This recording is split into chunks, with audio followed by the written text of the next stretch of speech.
Hey everybody, Pastor Jonathan here. This summer, my family had the chance to go tent camping in the mountains. Part of that experience was cooking all of our meals over an open fire. Now, unsurprisingly to most of you, doing that requires firewood. And in national parks like the one we were in, you have to get your firewood in the park or very nearby.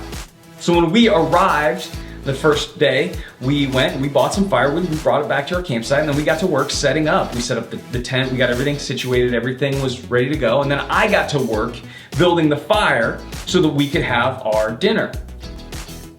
At least I tried to build the fire.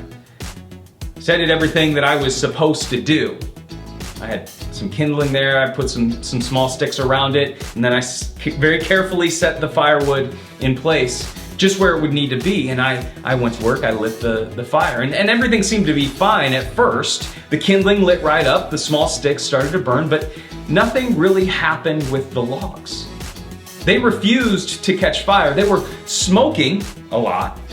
They were smoldering a little bit, but they certainly didn't provide enough flame or heat to properly cook a meal. So I spent the next couple of hours coaxing and cajoling our pathetic little fire. Most of that time was spent on my hands and knees with my face in the fire pit, trying to blow life into that fire, trying to get these logs to light up. It was only after the fact that we realized that the firewood that we bought was damp. Water had soaked into the fibers of the wood, and there was just no way for it to light on fire. The next day we got some dry firewood and we had no problems. We had a great fire and we had an excellent, well-cooked meal. See, many times in our faith, we can feel like we're doing all the right stuff, just like the kindling and the small sticks and the firewood set the way it needed to be. We can feel like we're doing all the right stuff in our faith.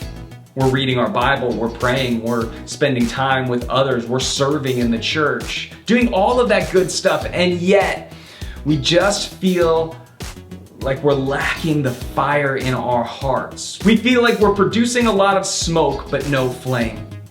Oftentimes, this can be because we've allowed cultural ideas to seep into our lives. We've allowed the busyness of our day-to-day schedules to keep us from being fully devoted to the Lord. Or maybe we're just dealing with one of a million other distractions in this life. Any one of these things that just drips water into the fibers of our being and keeps us from lighting up. Now, to a certain degree, that's a normal experience. Any of us who have walked with the Lord for more than a few minutes know that empty sensation, that frustration, and the accompanying desire to be lit up once again.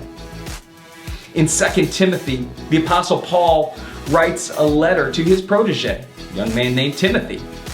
And the central theme of this letter is an encouragement and a challenge for Timothy not to lose the fire of his faith. We're going to spend 11 weeks in this book going through this fantastic and highly relevant letter. And we're going to draw from Paul's instruction and learn how we too can keep the fire of our faith burning hot and bright as we walk through the challenges, the joys, maybe even the monotony of our daily lives in this world. I'm looking forward to studying this letter along with you, and I can't wait to see you as we start the first week of our new series that we're calling Keep the Fire Burning. We're going to start that this Sunday, August 27th at 10 a.m. right here at Erie Evangelical Free Church, 1409 16th Avenue in Erie, Illinois. Have a fantastic week, and I will see you on Sunday. God bless.